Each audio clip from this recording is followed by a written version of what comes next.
Uy, Clara. Nos vamos al encuentro de Eduardo Valdés. Eduardo, buenos días, ¿cómo estás? Buenos días. El problema de Tinelli, Clara, sí, es con quién está perdiendo. Eso es lo que no le gusta. Con Graduados. ¿Y quién es el productor de Graduados? Ortega. ¿Y qué te parece ahí? Entonces, también puedo hablar de espectáculos, ¿ves? Mira qué bien. Te voy a contratar para la beta de espectáculos. Mira qué bien, Eduardo.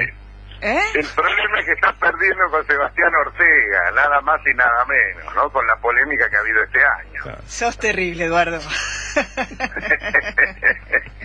Bueno, quería hacerte, obviamente, quiero contarle a la gente que te conoce, pero además vos has estado con Bielsa durante la época en que Bielsa fue canciller de nuestro país. Yo fui jefe de gabinete de esa canciller. Fuiste jefe de gabinete de Bielsa. Y quería preguntarte, a mí hay un tema que me preocupa, porque es un tema realmente muy importante, y es el tema de las relaciones con Irán. Yo lo escuché al canciller Timmermans decir que en la primera reunión ha habido resultados positivos, pero se sabe muy poco de esto. ¿Vos crees que nos conviene este diálogo sobre el que se sabe poco? ¿Que esto va a significar en el futuro, no sé, la posibilidad de llegar a la verdad? ¿Cómo estás viendo este tema, Eduardo? Ahí dijiste la oración clave. ¿Cómo llegar a la verdad? Porque todos pueden hacer política con la causa AMIA, ¿no? El tema es cómo llegar a la verdad. Y yo creo que es muy difícil llegar a la verdad si no se pone a derecho el principal acusado, en este caso Irán. A mí me tocó en algún momento trabajar sobre este tema, y el tema era, ¿qué queríamos? ¿Sacar declaraciones rimbombantes contra Irán o que Irán contestara los exhortos, que era lo que se solicitaba en aquel momento? Porque si buscábamos la verdad nos interesaba fundamentalmente que Irán contestara exhortos, más que las declaraciones rimbombantes. Y te digo que fue en un momento muy difícil, porque fue cuando lograron la captura Interpol de Soleimanipur, que era el principal imputado en esta causa, ¿no? Que era embajador en esa época, ¿no? Había sido el embajador de Irán en Buenos Aires. Y entonces, en aquel momento en Londres lo habían detenido, y vas a repasar las crónicas, lo que los ayatolas dijeron del gobierno argentino en aquel momento. Entonces, en ese momento respondemos en la misma escalada o tratamos de tragar saliva y lograr que Irán se ponga derecho. Y bueno, buscamos la segunda alternativa, que Irán se ponga derecho. Se planteó, el canciller Bielsa en aquel momento planteó la idea de un Lockerbie, o sea, de ver si en un tercer país podíamos encontrar. No tuvimos suerte, había propuesto Marruecos, la cosa estaba bien, pero después el recalentamiento internacional con Irán por otros temas hizo que aquello no se pudiera concretar. A mí me parece que Irán tiene muchas cosas que responder. Si encontramos una mesa, un piso, donde podemos empezar a conversar para que ellos pongan su gente a derecho, es decir, que los imputados declaren en la causa, a mí no me parece mal.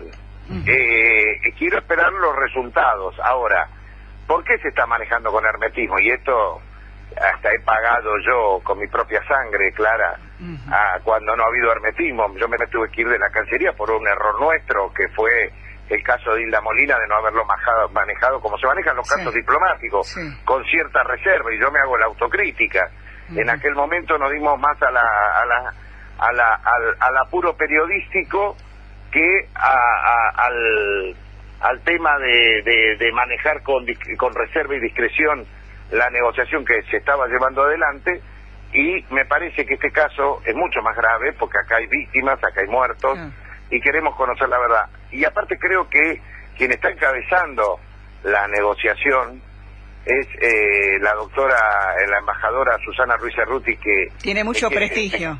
Te quiero decir, Clara, que es una de las profesionales de la Cancillería de mayor prestigio, mayor predicamento, y me parece que uno tiene que confiar algo en Susana Ruiz Cerruti. Qué interesante, ¿no? La posibilidad de que se conjuguen esos nombres y esta acción, digamos, ¿no? Porque uno dice, bueno, si Irán está a derecho, más allá de las declaraciones que evidentemente son políticas, estaría la posibilidad inclusive de citar a la gente que aparentemente estaría involucrada. Bueno, es que en aquel momento, mire, cuando nosotros hablábamos, me acuerdo, el consejero legal de la Cancillería iraní, ellos lo que nos pedían era que en los exhortos no se calificara a los ayatolás, porque si ellos, y que directamente le pidiéramos a quienes queríamos que nos mandaran, que no eran ayatolás, por supuesto, eran los funcionarios de iraníes en la embajada en la Argentina, pero sin calificar a sus líderes religiosos, porque decían que calificando, acusaban en ese momento al doctor Galeano, que cuando mandaba los exhortos calificaba muy duramente a los líderes religiosos, y por la Sharia, el derecho iraní, el derecho religioso, ellos no pueden leer ni siquiera, abrir un papel donde se está hablando mal de uno de sus líderes religiosos. Entonces decía, saquen todas las partes de calificar a nuestros líderes religiosos y nosotros nos ponemos a derecho.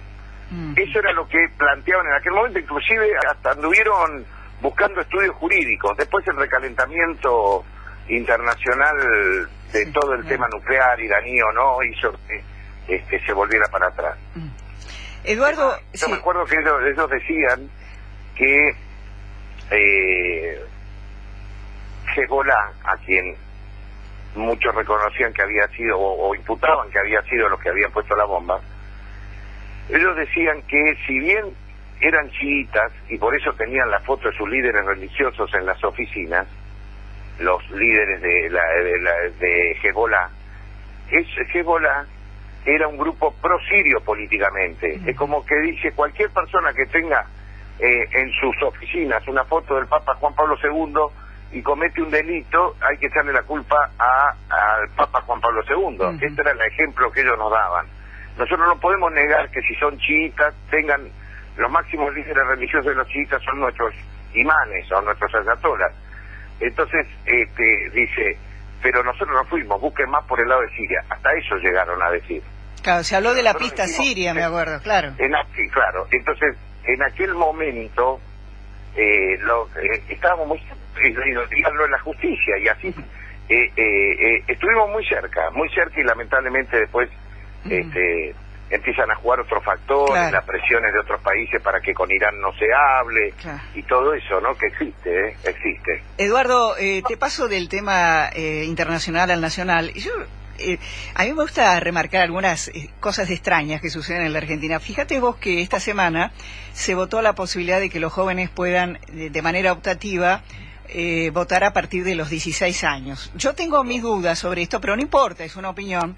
Pero terminamos hablando más de lo que dijo Larroque, que fue realmente durísimo con el socialismo, que del tema. ¿Cómo viste esta irrupción de Larroque con esta descalificación tan violenta? Yo le miraba la cara al presidente de la Cámara de Diputados y estaba como asustado, ¿no? No sé si asustado, sorprendido. Y va a ser muy difícil construir un consenso para sancionar una ley de aquí a fin de año, creo, porque a mi entender los socialistas estaban votando la posibilidad de que los jóvenes mayores de 16 años pudieran votar. Me parece que las barras, las tribunas hizo que se le calentara el pico. No me parece que era el momento, que eran las cosas para decir tampoco, ¿no? Me parece. Eduardo, como siempre... Carrió metió un clima y siguieron todos metidos dentro de ese clima, ¿no? Eduardo, como siempre te mando un abrazo, gracias, y a lo mejor nos vemos el miércoles. Bueno, ojalá que nos veamos el miércoles, pero si querés, si tenés una sección espectáculo, podemos participar. Y la podemos abrir a partir del domingo. Claro.